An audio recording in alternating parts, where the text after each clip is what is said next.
찬미 예수님. 찬미 예수님. 네, 지난 시간에 이어서 이번 시간 또 회복이라는 주제로 이 말씀으로 시작하도록 하겠습니다. 성부와 성자와 성령의 이름으로 아멘. 에페소서 4장 22절에서 24절의 말씀입니다. 지난날의 생활 방식에 젖어 사람을 속이는 욕망으로 멸망해가는 옛 인간을 벗어버리고 여러분의 영과 마음이 새로워져 진리의 의로움과 거룩함 속에서 하느님의 모습에 따라 창조된 새 인간을 입어야 한다는 것입니다. 늘 우리에게 자비를 베풀어 주심으로써 당신의 모성으로 회복시키려 하시는 하느님,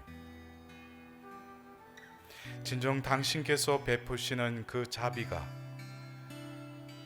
온전히 우리의 존재를 휘감고 사로잡음으로써 우리를 보는 이들이 자비로우신 하느님의 그 모습을 바라볼 수 있도록 저희들의 존재를 변화케 하여 주십시오. 외적인 변화가 아니라 진정 우리 마음 안에 세례 때 부어주신 그 믿음과 희망과 사랑이 다시금 회복될 수 있도록 당신의 영으로 우리의 믿음을 다시금 되살려 주시고 사랑을 다시 불붙여 주십시오. 예수님께서 성천하시고 그 제자들과 함께 오순절 다락방에 머무시며 한마음으로 기도하셨던 성모님, 우리에게 부어주신 그 성령이 다시금 우리 안에서 움직일 수 있도록 그 성령의 기기울임과 이끄심에 순응하는 삶으로 회개할 수 있도록 저희들을 위하여 빌어주십시오. 천상의 모든 군대들과 저희 각자들에게 맡겨주신 수호 천사들도 저희들을 위하여 특별히 빌어주십시오. 이 모든 기원들을 우리 주 예수 그리스도를 통하여 비나이다. 아멘. 성부와 성자와 성령의 이름으로 아멘. 우리가 지난 시간에 자비와 회복의 관계에 대해서 한번 살펴보았습니다. 결국 하나님의 속성 중에 사랑이 꽃이라면 자비가 열매라면 바로 그 열매를 따먹음으로써 하나님의 그 맛을 느끼는 것, 하나님의 기쁨을 우리 안에 다시금 느끼는 것, 주님이 주신 그 평화가 우리 마음에 온전히 차지하는, 그러기 위해서는 무엇보다도 우리의 존재됨을 먼저 인식해야 될 것입니다. 여러분들 지난 시간에 우리가 보았던 자비의 희년 로고가 기억나세요? 네. 예수님께서 죄인을 등에 업고 그의 왼쪽 눈과 예수님의 오른쪽 눈이 하나 된 것을 여러분들 기억하시죠? 네. 예. 오늘 그 하나된 눈을 계속 바라보도록 합시다. 근데 원래부터 예수님이 그 잃어버린 양처럼 죄인인 그 인간을 찾아서 그를 등에 업었을 때 그때 바로 눈이 하나 되었겠어요? 아니죠. 어쩌면 그 되찾은 아들의 그 비유에도 그 아들이 방탕한 생활과 또 재산을 탕진하고 그 돼지 우리에 머무를 때, 또 그 자리를 박차고 아버지의 집으로 향할 때, 또 아버지께서 나에게 다가와서 그를 껴안고 입 맞추며 꼭 껴안을 때, 그때까지도 그 아들은 아직까지 아버지의 마음과 별개였다는 거예요. 그러나 그 아버지의 그 심장이 박동이 그 아들의 박동과 하나됨으로 인해서 가슴과 가슴이 부딪히면서 생각으로, 인지적으로가 아니라 아버지의 마음을 깨닫게 됐다는 거예요. 그때는 육신의 아버지이기도 하지만 바로 아버지의 마음이 나의 마음이 됐다는 것입니다. 여러분들, 사랑하는 사람들이 존재적으로는 두 개체로 머물러 있지만 마음은 뭐예요? 한 마음이듯이. 우리가 지난 시간에 에페소서 1장 4절에 험없고 거룩한 자로 창조되었듯이 우리가 하느님 앞에 났을 때도 역시 험없고 거룩한 자로 하나님 앞에 나서야 하듯이, 그렇다면은 우리에게 주어진 이 인생의 여정은, 이강 때 보았듯이 우리의 인생의 여정은 하나님의 자비가 없이는 우리의 삶이 이어지지 않듯이 우리의 인생은 자비의 여정의 연속인 동시에 또 우리는 또 다른 우리 안에서 그 자비에 합당한 응답을 드리는 삶이 되어야 된다. 그러한 삶이 회복의 삶이 되어야 된다는 거예요. 그래서 하나님께서는 우리에게 끊임없이 죄에서 우리를 건져내시려고 우리를 자비로 이끌어 오신 삶인 동시에 이제 우리가 자비를 입음으로 인해서 하나님의 자녀로서 다시금 회복된 삶으로 목표를 삼고 우리는 다시금 회복의 여정을 시작해야 된다는 것입니다. 그래서 어떻게 보면은 이 자비 여정과 회복 여정은 계주에서 릴레이를 하는 그 주자가 다음 주자에게 바톤을 넘기듯이 이 자비는 또 다른 회복으로 이어질 때만이 하나님의 이 자비가 온전한 그 열매를 맺게 된다는 것이죠. 그래서 우리는 그 예수님의 눈, 아직까지도 우리는 그 예수님의 눈과 별개의 눈으로 이 세상을 바라보면서 살고 있을 수 있어요. 우리는 예수님을 주님이라고 고백함에도 불구하고, 미사 성제를 통해서 예수님의 몸을 모심임에도 불구하고 예수님과 나는 별개의 삶을 살아갈 수 있다는 거예요. 그래서 하나님께 와서 우리가 구하고 청하는 것은 내가 필요로 하는 것을 하나님께 구한다는 것이. 예수님께서도 하나님 나라와 그 의를 먼저 구하라고 그랬어요. 그러나 나에게 먼저 구하는 것은 내가 필요로 하는 것을 먼저 구하려고 합니다. 왜 그럴까요? 그것은 아직 눈이 감겨져 있다는 거예요. 무슨 눈이 감겨져 있어요? 예수님의 눈이 감겨져 있고, 무슨 눈만 떠가 있어요? 내 눈만 떠가지고 있는 거예요. 내 눈으로 이 세상을 보면 모든 것이 고통의 연속이고, 어쩌면 무신론의 또 다른 그 주장인 신은 죽었다라는 어떤 그 유혹에 우리도 그런 어둠이 내 마음속에 깃들일 때가 있다는 거예요. 내가 이렇게 하나님께 구하고 청하는데도 하나님은 아무런 응답이 없으시다는 거예요. 그러나 하나님의 그 섭리의 여정은 우리의 인간의 눈으로서는 이해되지 않는 부분이 있다는 거죠. 그래서 우리는 많은 경우 세월이 지나고 나서 왜 그때 그런 일이 일어났는지, 왜 그 사람을 만났는지 그제서 우리는 깨닫게 되죠. 그 눈은 내가 바라보는 것이 아니라 삶의 여러 가지 우여곡절과 역경을 통해서 내 눈이 감기고 하나님의 눈으로 그 가글을 보게 될 때 하나님의 섭리가 내 눈에 들어오게 되는 거죠. 내가 바라보는 것이 아니라 그분의 눈이 떠여졌기 때문에 그 과정이 보이게 되는 것입니다. 그렇다면 그 로고에서 나오는 하나된 눈이 되기 이전에 자신의 눈으로 보는 단계로 우리는 한번 이 회복의 여정을 한번 같이 걸어보았으면 합니다. 이 회복의 여정 역시 자비 여정과 같이 7단계로 이루어져 있습니다. 이 수도회의 창립자인 성 빈센트 팔로티 성인이 하나님 백성의 믿음을 되살리고 사랑을 다시 불붙여라고 했어요.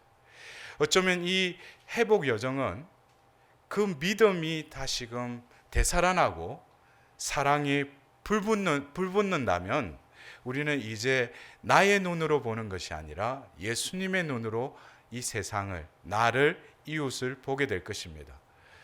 그래서 간략하게나마 이 회복 여정을 예수님의 그 십자가에 비교하자면 바로 종의 이 위에서 아래로 이어지는 그 십자가의 한 나무의 그 축은 바로 하느님과 인간의 회복이라는 거예요.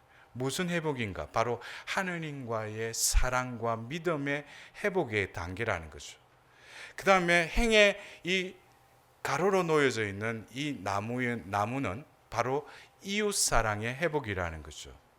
그리고 세로와 가로의 그 중심에 겹쳐지는 부분은 바로 자기 사랑의 회복이라는 것입니다. 그래서 우리는 이 회복의 여정을 통해서 하느님과 인간의 그 관계, 또 그 이웃 사랑의 그 먼저 이루어져야 될 자기 사랑과 이웃의 사랑, 결국 하느님 사랑과 이웃 사랑은 뗄래야 뗄 수 없죠. 그러나 결국 그 축이 만나는 그 자기 사랑, 결국 내가 나를 사랑한다는 것은 나보다도 하나님으로부터 보여주신 그 사랑이 내 안에 깃들이고 그 사랑이 우리에게 머물 때 이웃 사랑은 그 머무는 사랑이 흘러가는 사랑임을 우리는 깨달아야 되죠. 그래서 우리 많은 신자분들이 성사를 볼 때 어느 형제 자매를 미워한다고 그래요.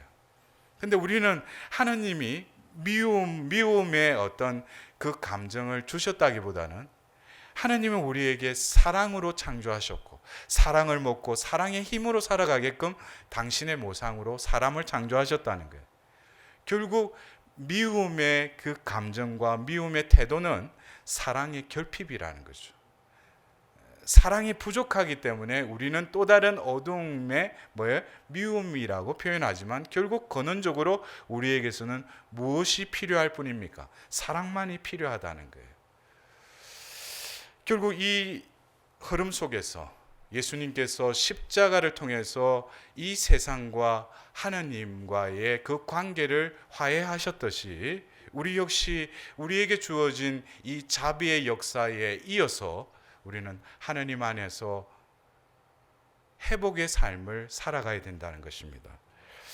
그래서 첫 번째 단계는 크게 이 예수님의 십자가의 비교도 할 수 있지만 자비의 희년을 맞이해서 반포되었던 그 로고의 그 그림의 그 하나된 눈을 우리가 상기한다면 첫 번째 단계는 바로 자신의 눈으로 바라보는 단계와 또 자신의 눈에서 이제 예수님의 눈으로 변화되어 가는 그 단계와 또 다른 단계는 예수님의 눈으로 이 세상을 바라보게 되는 그 단계의 세 단계로 이 여정을 또한 구분 지을 수 있습니다. 그래서 첫 번째 이 7단계 중에 1, 2단계에 해당되는 것이 바로 그 하나된 눈에서 전 단계인 자신의 눈으로 바라보는 단계입니다. 그리고 이것은 시작 말씀 중에 에페소서 4장 22절에 지난날의 생활 방식에 젖어 사람을 속이는 욕망으로 멸망해가는 옛 인간을 벗어버리고 하는 이 말씀이 적용되는 단계이기도 합니다. 내 눈으로 바라보고 옛 인간을 벗어야 되는 단계, 그것이 1, 2단계라는 거죠. 그럼 1단계는 뭐냐? 1단계는 무력함을 인정하라는 것입니다. 무력함을 인정하라. 여러분들 무력함이 어떤 느낌으로 다가오셔요? 내가 무력하다. 여러분들 본인이 무력하다고 생각하셔요? 예. 그러나 세상에서는 무력함은 살 수 없죠. 내가 힘을 가지고 타인보다도 내 힘이 더 월등할 때 이 세상을 살아갈 수 있다고 가르칩니다. 그러나 우리가 하나님을 모시고 하나님을 믿는 신앙인으로서의 삶에 있어서 진정 우리가 왜 힘이 드는가? 우리 신자분들 물어봐요. 요즘 사는 게 힘드시죠? 그러면 이구동성을 뭐예요? 아이고 신부님 얼마나 힘든지 신부님은 어떻게 하셔요? 그런데 저도 힘든데요. 예. 근데 조금은 그 힘드는 삶에서 벗어나려고 노력한다는 것이, 왜 인간이 내가 왜 힘이 드는가? 여러분 잘 생각해 보세요. 내가 왜 힘이 들어요? 이 세상을 살아가는데 원동력인 그 힘이 어디로부터 유출됐는지를 자신이 잘 곰곰이 숙고를 해보셔요. 내가 힘이 든다고 하는 그 힘은 바로 나로부터 나오는 힘이 그 원천이기 때문에 힘이 들다는 거예요. 세상을 사는데 내가 부딪히고 내가 살아가려니 힘들 수밖에 없죠. 왜냐하면 나의 힘은 언제든지 고갈돼 버린다는 거죠. 여기서 우리가 깨달아야 될 지혜는 바로 하느님을 모시고 살고 하느님의 은총을 온전히 우리 존재가 머금기 위해서는 하느님 앞에 빨리 뭐예요? 주님 저는 무력합니다라는 것을 고백할 때 이제 하느님의 힘이 나를 차지하게 된다는 거예요. 근데 많은 경우 우리 신자분들이 피정을 갈 때도 이 피정을 통해서 내가 어떻게 해보리라 하고 기대를 하고 가요. 내가 이 피정을 통해서 새로 거듭 태어나야 되겠다고. 그건 좋은 지향이죠. 그러나 그 피정 동안에 하느님의 은총에 순응해서 내가 그 은총에 이끄시는 대로 나아가야지, 내가 새로 거듭 태어나야 되겠다고 해가지고 이 피정 중에 내일 또 새벽부터 일정이 시작되는데 밤에 자기 혼자 가서 성처조배하고 철야 기도를 했다. 이거는 뭐예요? 그것은 하느님의 은총에 순응하는 게 아니죠. 자신이 거듭 태어나겠다는 거예요. 어떻게 보면 자력갱생이죠. 그것은 딴 데 가서 알아봐야죠. 그죠? 우리는 뭡니까? 하느님 앞에서 무력함을 인정해야 돼요. 그래서 바오로 사도는 7장 15절, 로마서 7장 15절에 이렇게 고백하고 있습니다. 내가 바라는 것을 하지 않고 오히려 내가 싫어하는 것을 합니다. 그랬어요. 여러분들, 우리가 저녁 기도를 바칠 때나 하루의 일과를 마치고 하루를 이렇게 되돌아보면 분명히 아침에 일어나서 주님 오늘 하루를 주님께 봉헌합니다. 그래서 주님의 기도를 바치면서 어떻게 해요? 아버지의 나라가 오시며 아버지의 뜻이 하늘에서와 같이 땅에서도 이루어지소서라고 입으로는 기도했지만 하루의 생활은 내 뜻을 이루려고, 아버지의 나라보다는 내 영역을 넓히기 위해서 동분서주했다는 거예요.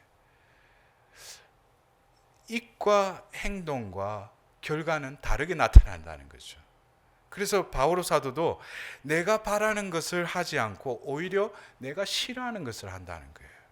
이럴 때 우리가 빨리 깨달아야 될 게 뭐예요? 하나님 앞에서 항복해야 돼요. 여러분들 한번 손을 한번 들어보세요. 손을 아주 힘있게 한번 져보세요. 그 정도 가져가죠. 힘을 더 힘을 주세요. 주먹이 좀 벌겋게 되죠. 근데 더 힘을 주세요. 더 힘을 주면 손 색깔이 어떻게 됩니까? 하얗게지죠. 여러분들 만일에 이런 상태로 다음 주에 오실 때까지 힘을 주시라고. 이 상황에서 우리가 가장 바라는 것이 뭡니까?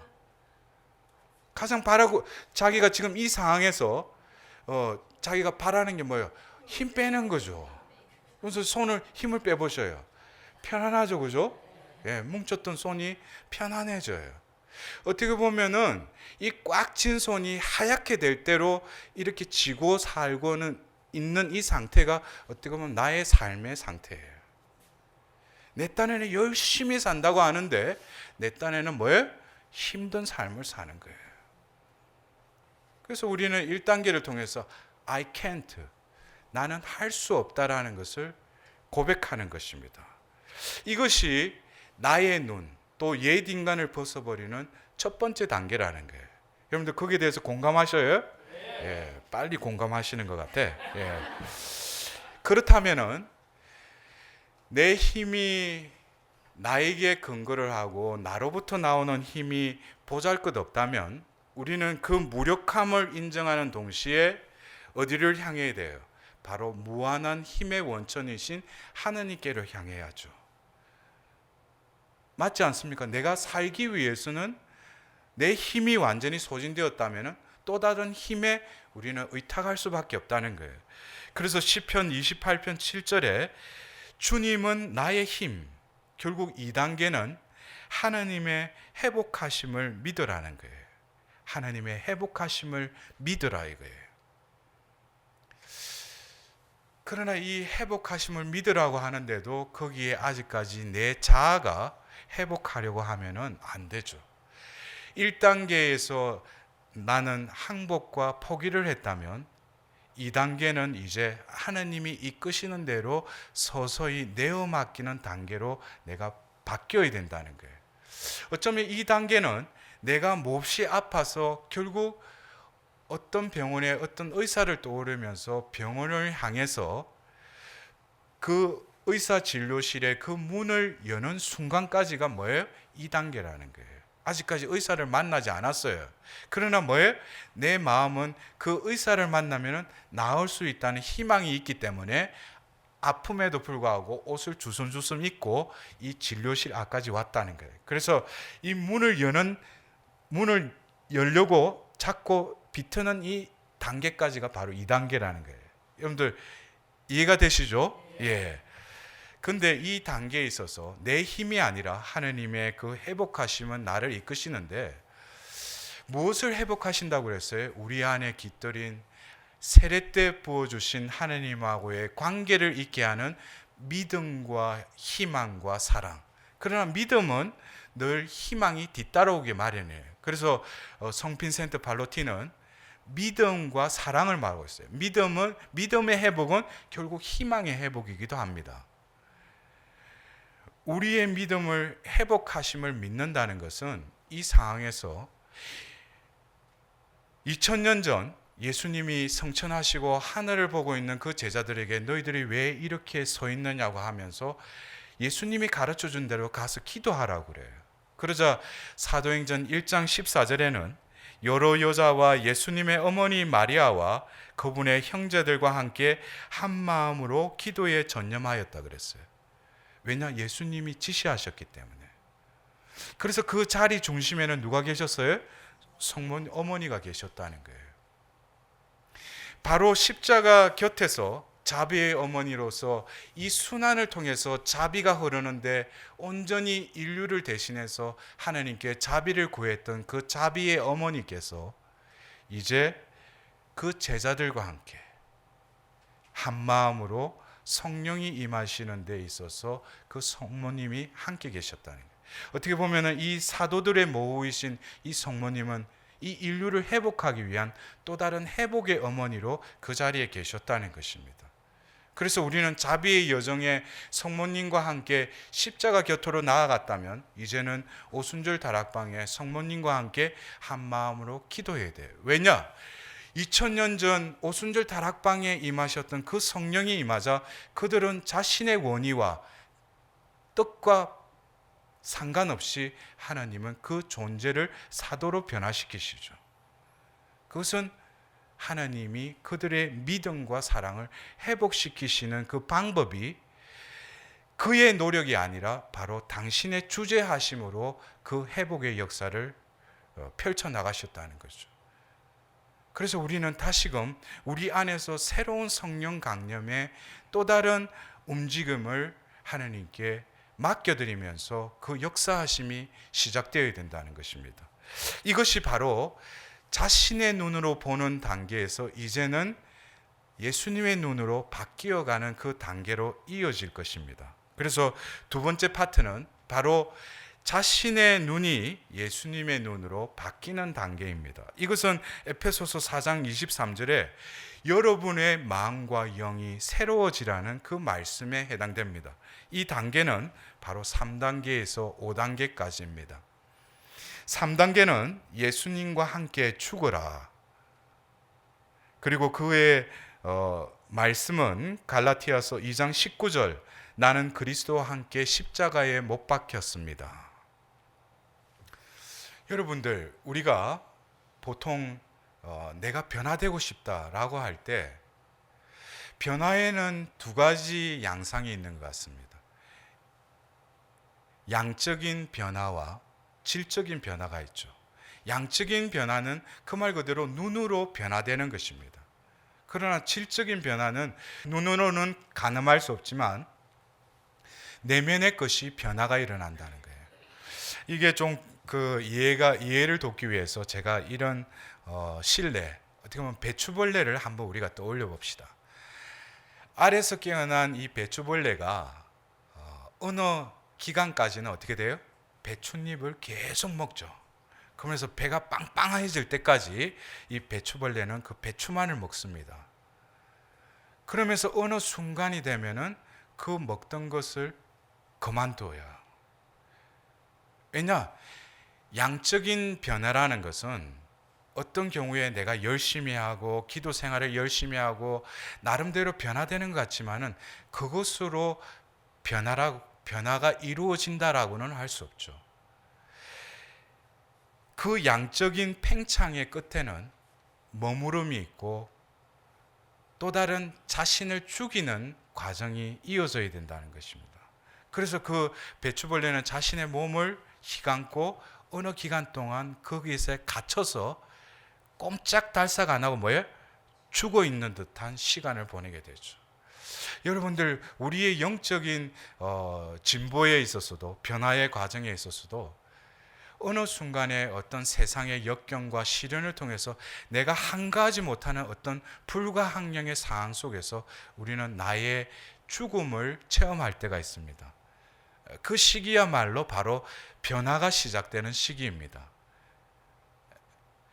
누에 꼬치에 휩싸여 있던 그 배추벌레는 어느 기간이 지나면 그 누에를 뚫고 나와서, 그러나 그 갇혀있던 배추벌레가 어느새 뭐로 바뀝니까? 나비로 바뀌시죠. 존재 자체가 바뀐다는 거예요. 이것이 바로 뭐예요?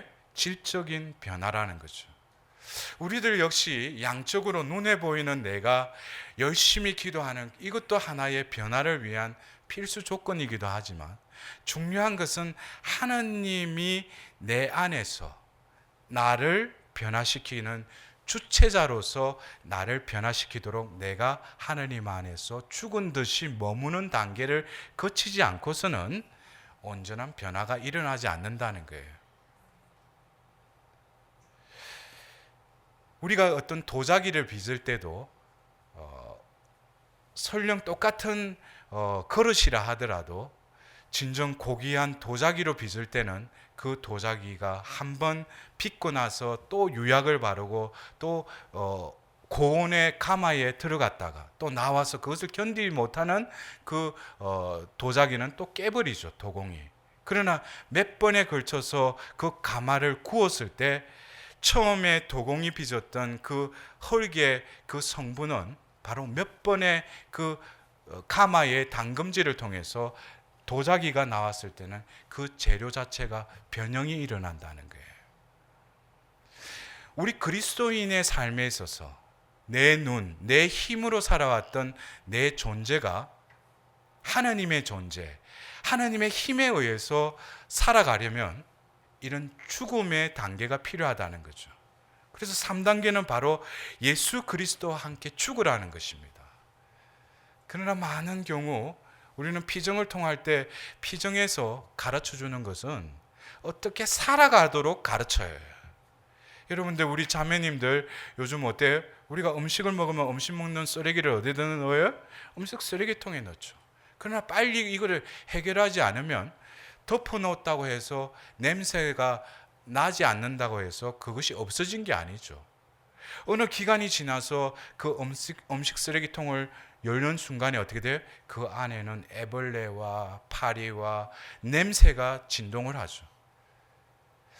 우리의 내면 역시 하나님 보실 때는 하나님이 우리를 온전히 쓰기 위해서는 우리의 내면의 청소와 더불어서 내 자아로 가득 차 있는 그 방을 깨끗이 청소해야 된다는 거예요.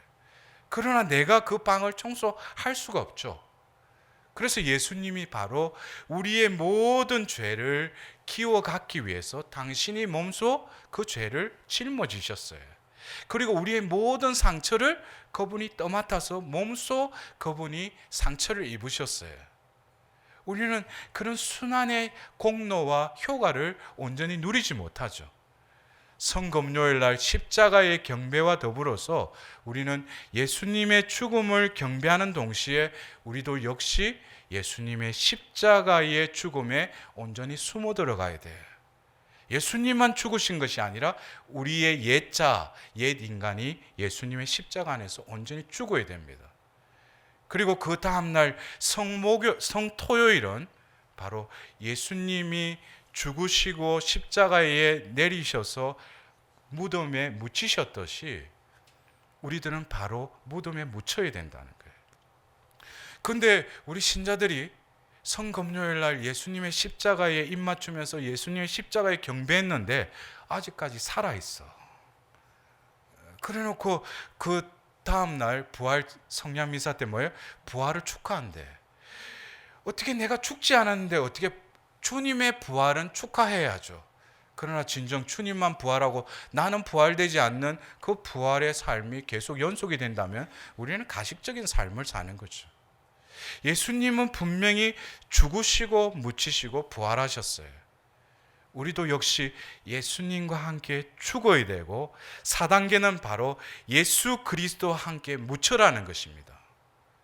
이 묻힘의 이 단계를 거치지 않고서는 바로 배추벌레가 나비로 변화되지 않을 뿐만 아니라 그 뱀이 허물을 벗고 또 다른 컴을 위한 그 과정을 견디지 못할 뿐만 아니라 그 흙의 재료가 변화되어 영롱한 빛을 발하는 도자기로 다시 태어나지 못할 것입니다. 결국 묻힘의 과정은 하느님이 온전히 내 안에서 당신의 자리와 당신의 영역을 온전히 차지하기 위한 그 단계이기도 합니다. 그래서 로마서 6장 4절에는 우리는 그분의 죽음과 하나 되는 세례를 통하여 그분과 함께 묻혔습니다 그랬어요. 우리가 받은 세례 성사는 계속 갱신되어야 되죠.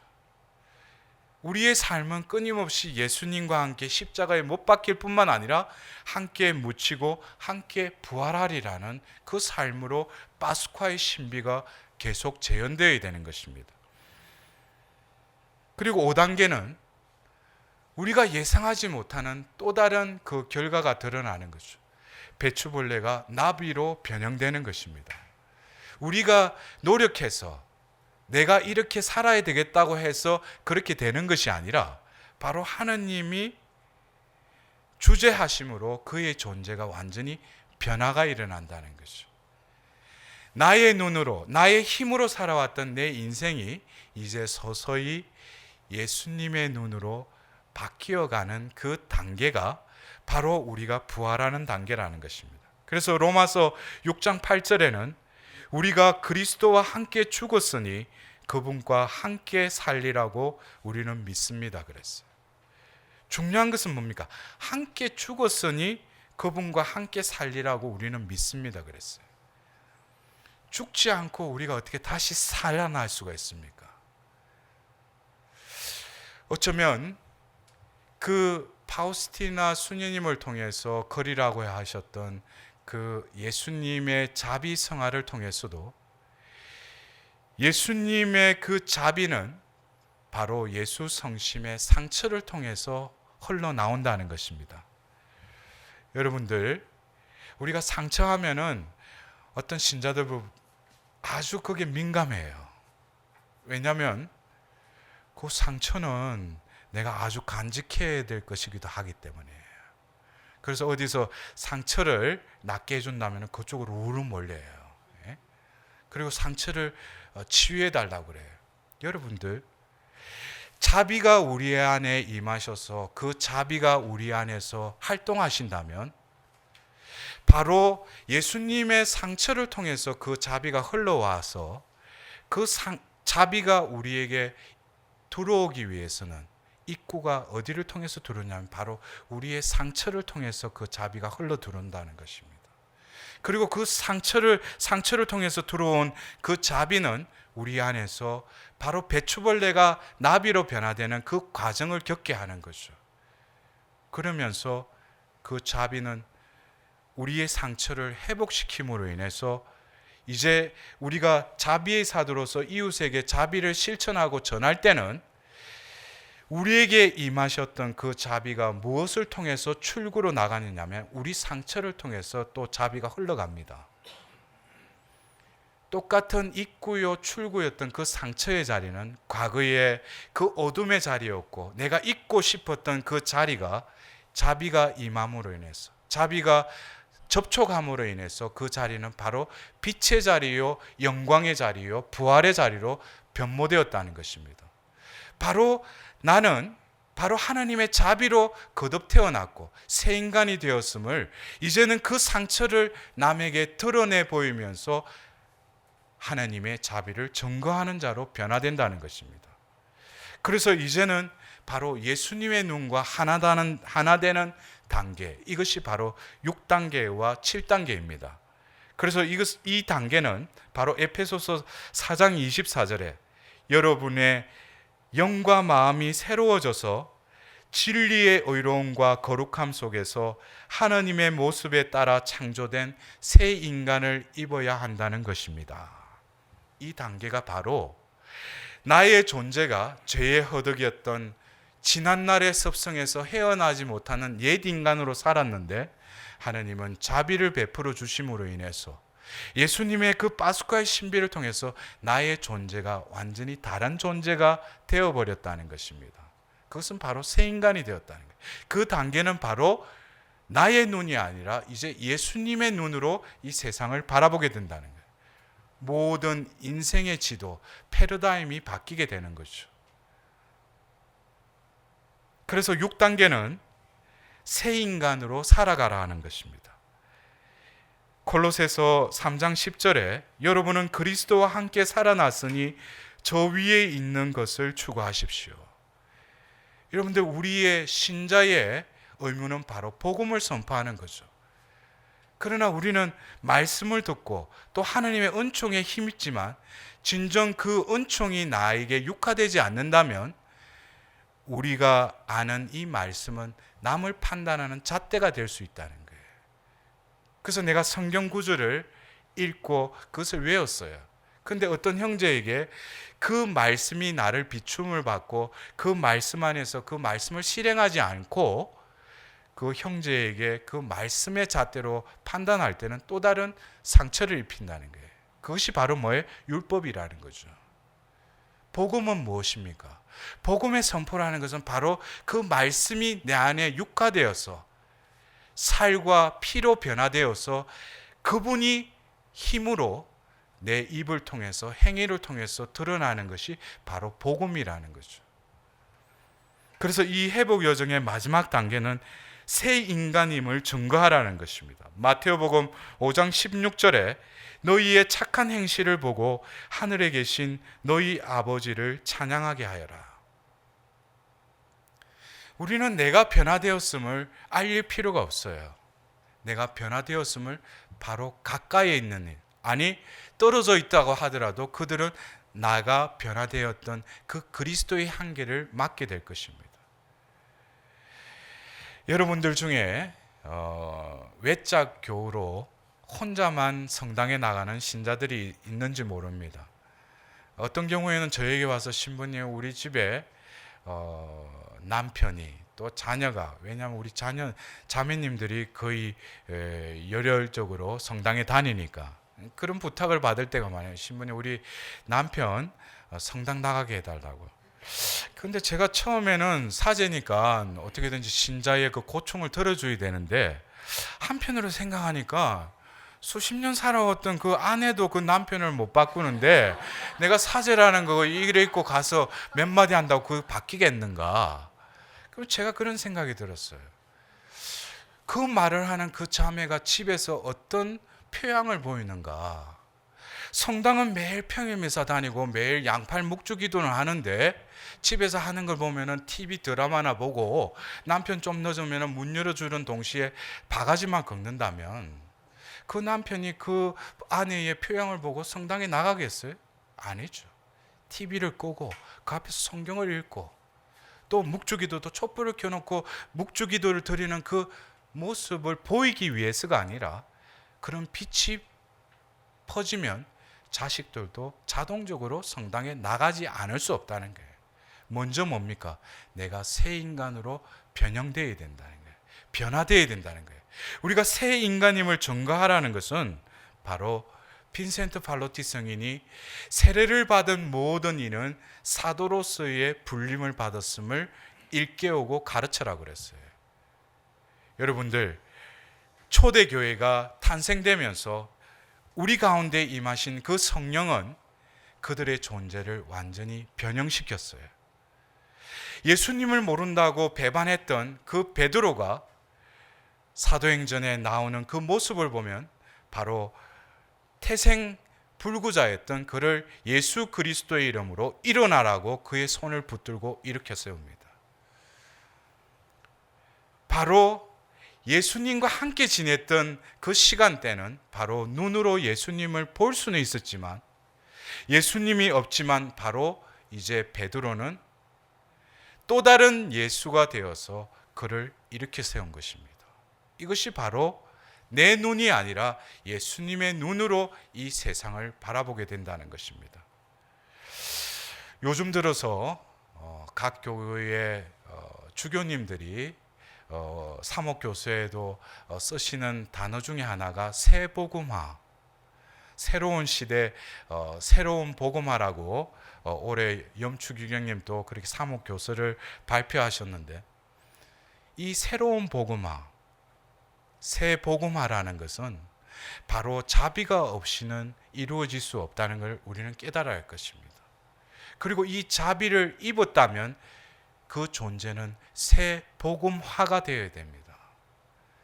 또한 그 새 복음화가 된 그 존재는 바로 복음을 전하는 사도의 삶을 살아야 한다는 것입니다.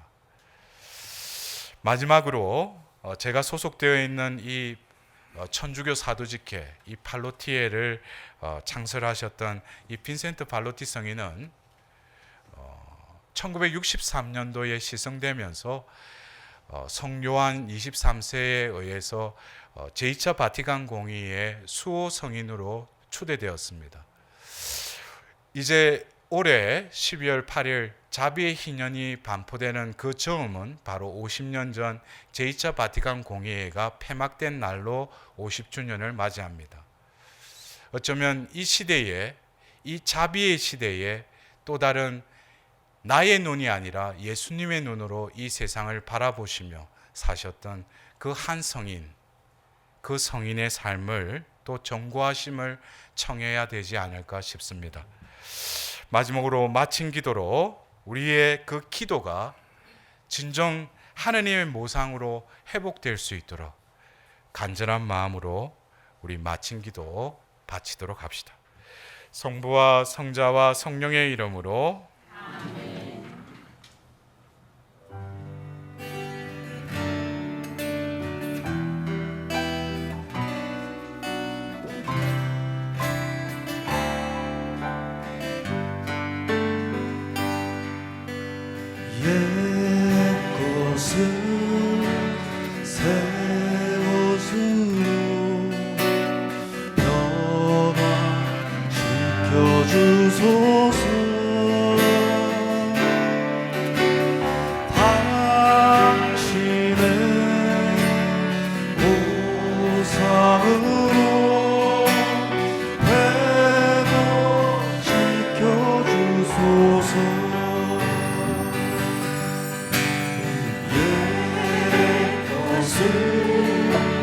새 것으로